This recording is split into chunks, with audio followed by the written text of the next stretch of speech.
Well, the physical demands for a police canine, military working dog, are extreme. They're jumping over fences, they're crawling under things, and they are canine athletes, so they are exerting themselves at maximum speed. With all the things that we ask these dogs to do, I think nutrition is a huge aspect of it. We ask a lot of these dogs. We put a huge physical demand on them, and for us to not do our due diligence and ensure that we're giving them the proper nutrition is a huge neglect on our part if we're not doing that. Nutrition is important. You know, the dogs that we have are truly canine athletes, and you know, to keep that athlete in tip-top condition, his body's getting the nutrients that it needs, a good, solid nutrition plan is important. I mean, that's everything. That's everything I do every day. It's everything we're doing every day, you know. You're only as good as what you put in your body. Your dog's only as good as, you know, what fuels it.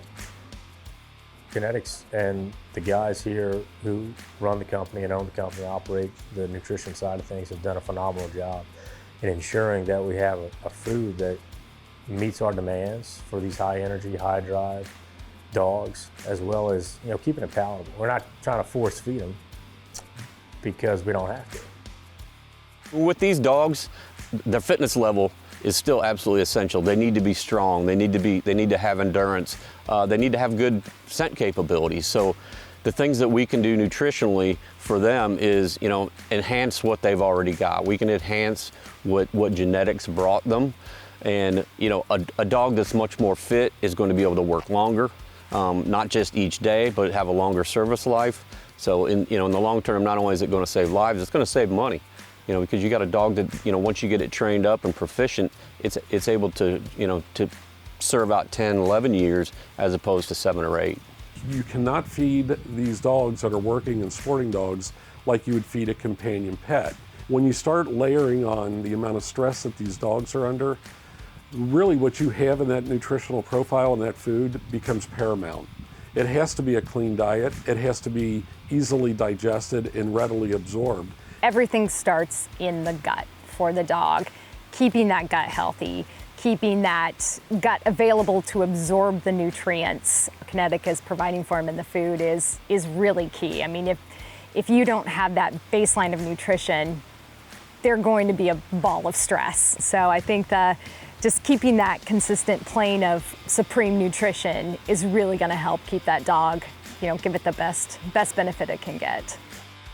I'll say it all the time and I'll say it again, nutrient density is probably the most important thing, in my opinion, that you can get out of a dog food. And this Kinetic food is incredibly nutrient dense. I can feed a lot less of it, right?